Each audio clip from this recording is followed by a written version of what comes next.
Hello and thanks for joining me, Phil Spencer, as I reveal Britain's best and worst cities for renters. I'm pretty sure the results are going to surprise you. Whether you're renting now or planning to, or perhaps you'll be buying property at some point in the future, you'll want to make sure that you are subscribed to this channel and to our website, moveiq.co.uk. Do please click the link below and hit the alert bell too to make sure that you don't miss the latest news and advice for all things home related. Now, although not everyone has a choice about where they live, it's worth knowing which areas score best for tenants and why. We've looked at the cities in the UK that are most affordable for tenants. The research takes into consideration things like eviction rates, crime statistics and unemployment, and where do rents rocket and where are they stable. Well, overall, Plymouth tops the league. Here, renters spend an average of 32% of their income on rent.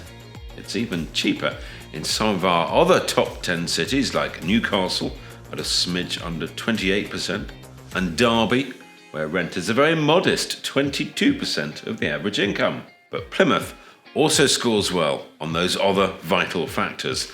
Unemployment in Plymouth is low, less than 3%, which, along with our other top 10 cities like Southampton, Cardiff and Swansea, is less than half that of our number 10 city, which is Newcastle upon Tyne. Newcastle, however, along with Glasgow and Edinburgh, enjoys the lowest annual rent increases, around 0.5% on average. But you may be surprised to learn that when it comes to eviction rates, London is king, with the lowest evictions of any of the cities that we surveyed. In fact, although London sucks up a whopping 64% of tenants' income, it ranks well enough on the other rent-friendly indexes to grab the number 8 spot for best cities for renters to live in. At the other end of the scale, the least renter-friendly cities are, I'm afraid, Newport, Manchester, Reading, Leicester, and taking the unenviable number 1 position, Luton. Why?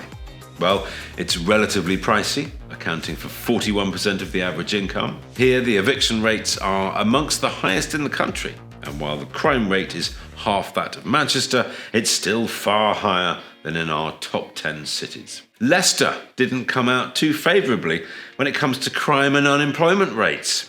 While down south in Reading, tenants can find themselves in trouble when it comes to affordability, thanks to having to spend nearly 50% of their income on rent.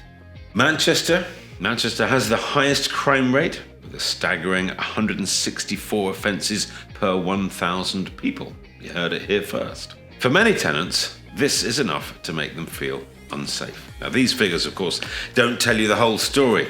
If your employment is stable, unemployment rates and eviction rates might not trouble you. Different areas of the same city can experience very different crime rates. And of course, high rents do often reflect a popular city which is desirable and vibrant to live in. But when you're choosing where to live, it's worth being aware of which cities are most renter-friendly. There you go. Keep up to date with this and so much more at moveiq.co.uk. I hope you join me again. Cheers.